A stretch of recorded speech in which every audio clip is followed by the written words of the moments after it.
Hello guys, welcome back to another new video. So guys, today video I'm sure how to edit 3D image on 3D video on Canva and edit your YouTube channel intro.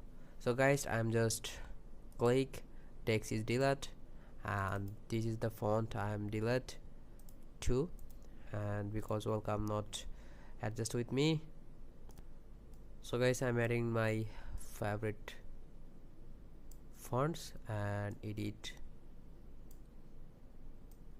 just move and trim here.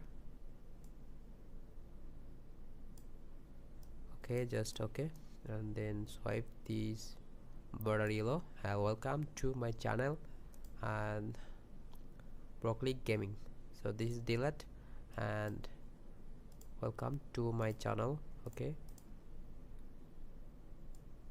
and edit this text and it is down section, and okay, now ready, and just time play one time. Okay, welcome to my channel. So guys, this is your intro on YouTube channel. So guys, I hope understand this video, so please subscribe our channel and like this video. Goodbye, keep watching this video.